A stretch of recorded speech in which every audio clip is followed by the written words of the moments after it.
Welcome to Business Carnival, a success story.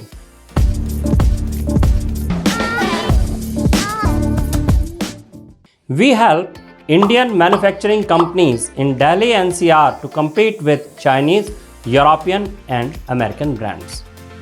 Dear entrepreneurs, आज के इस वीडियो में मैं एक खास बात के ऊपर चर्चा करना चाहता हूँ, अपनी जानकारी शेयर करना चाहता हूँ।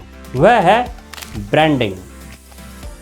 हमारी जो इंडियन मैन्युफैक्चरिंग इंडस्ट्री है, ये जब चाइनीज़, यूरोपियन या अमेरिकन ब्रांड्स के साथ कॉम्पीट करने जाती है तो इसे सबसे बड़ी समस्या आती है ब्रांडिंग की। यहाँ ब्रांडिंग को लेकर एक बहुत बड़ा कन्फ्यूज़न भी मैन्युफैक्चरिंग सेक्टर में जो हमारे बिजनेस ओनर हैं, एंटरप्रेन्योर्स हैं, सीईओज़ हैं, उनको एक कन्फ्यूज़न है। तो आज मैं इस ब्रांडिंग के टॉपिक पर बात करूँगा और अपने बिजनेस की ब्रांडिंग, मार्केटिंग एट्सेट्रा से रिलेटेड बहुत सारे वीडियोस हम आपके लिए इस आने वाली सीरीज़ में लाने वाले हैं। तो प्लीज़ बिजनेस कार्निवाल के यूट्यूब चैनल को सब्सक्राइब करना ना भूलें, दबाएं बेल का आइकन या सब्सक्राइब बटन। तो चलिए आगे बात करते हैं ब्रांडिंग की। बहुत सारे मैन्युफैक्चरर्स ये सोचते हैं कि हमारा लोगो हमारा ब्रांड है, हमारी वेबसाइट हमारा ब्रांड है, हमारे सेल्स कोलेटरल हमारा ब्रांड है, हम जिस तरह से कलर कॉम्बिनेशंस को यूज़ करते हैं वो हमारा ब्रांड है। लेकिन मेरे हिसाब से ये थोड़ा सा गलत है। मैं हूँ गिरीश शर्मा। 20 साल से मैं इंडियन कंपनीज़ की ब्रांडिंग और मार्केटिंग स्ट्रेटजीज़ पर काम कर रहा हूँ, उन्हें एग्जीक्यूट कर रहा हूँ। मैंने अपने कैरियर में 10 करोड़ की कंपनियों को 100 करोड़ तक ब्रांडिंग और मार्केटिंग करके पहुंचाया है। तो बात करते हैं ब्रांडिंग की। उससे पहले हमें समझना होगा कि हमारा बिजनेस या सारे बिजनेसेस कैसे ऑपरेट करते हैं। तो देखिए, बिजनेस जब भी कभी स्टार्ट होता है उसमें सबसे पहली रिक्वायरमेंट होती है फाइनेंस की। जब आपके पास फाइनेंस होता है तब आप अपने लिए एक लैंड का, एक वर्क स्पेस का, एक फैक्ट्री का इंतज़ाम करते हैं। उसके बाद आप अपनी फैक्ट्री के अंदर मशीन्स लगाते हैं जो प्रोडक्शन करेंगी। उसके बाद आता है रॉ मटेरियल। जब आपके पास ये सब चीज़ें हो जाती हैं फिर आप इंतज़ाम करते हैं मैन पावर का। इसके बाद आप इन मशीन्स को, मैन पावर्स को अपनी फैक्ट्री के लेआउट में बहुत अच्छे तरीके से लगाते हैं। इसके बाद मैन्युफैक्चरिंग की प्रोसेस स्टार्ट होती है और आप साथ ही साथ बनाते हैं अपनी मैन पावर या ह्यूमन रिसोर्सेज के लिए पॉलिसीज़। आप उनको लगातार ट्रेनिंग देते हैं। आप अपनी कंपनी में एनर्जी यूटिलाइजेशन करते हैं, इलेक्ट्रिसिटी यूज़ करते हैं, उसको भी ऑप्टिमम यूटिलाइजेशन आप करते हैं।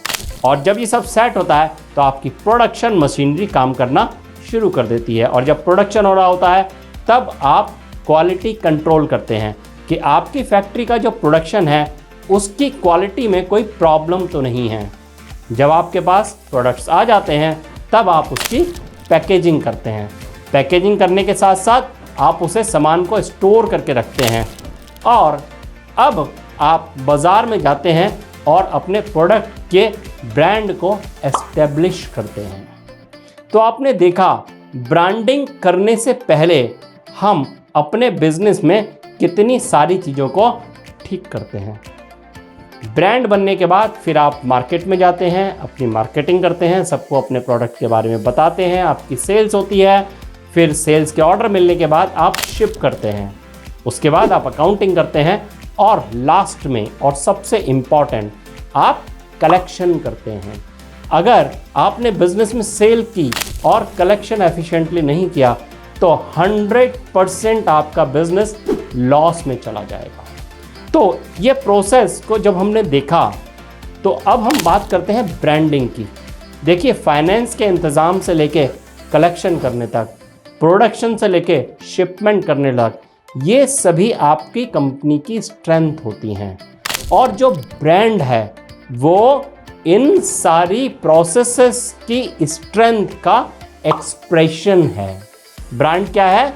हमारी प्रोडक्शन कैपेसिटी, हमारी मशीन्स, हमारी मैन पावर, इनकी जो क्वालिटीज़ हैं, इनकी जो कैपेबिलिटीज़ हैं, इनकी जो एफिशिएंसी हैं, उसका एक्सप्रेशन है in terms of words, in terms of images, in terms of symbol.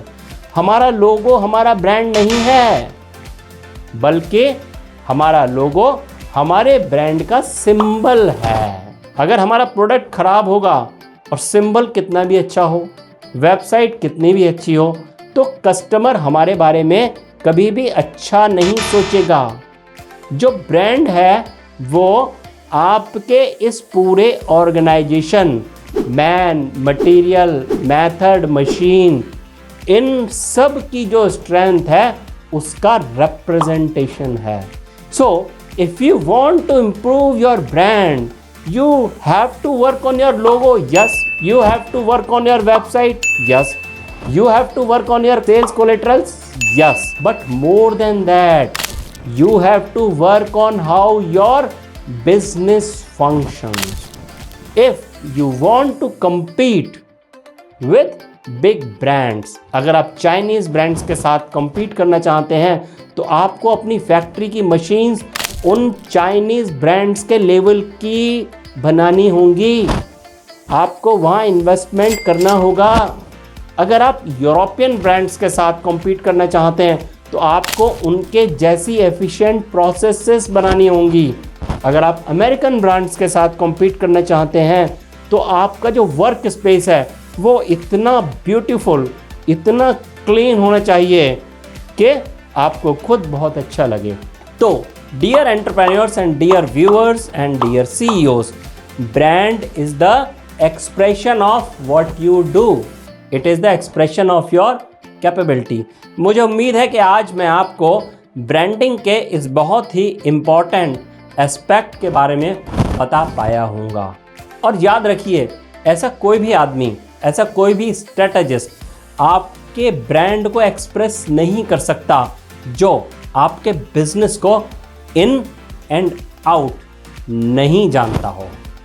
So please improve your branding. अगर आप अपनी ब्रांडिंग इम्प्रूव करना चाहते हैं, you not only have to work on the expression, but you also have to work upon how you produce goods, how you manufacture goods, how you treat your people. Everything is a brand. And इसी तरीके से आप Chinese कंपनियों से, European कंपनियों से और American कंपनियों से कॉम्पीट कर सकते हैं, टक्कर ले सकते हैं। इस कंपटीशन के बारे में और भी ज़्यादा जानने के लिए हम लगातार आपके बीच इस तरह के वीडियोस लाते रहेंगे।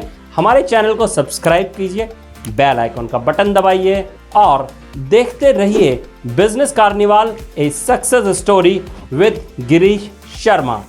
Thank you.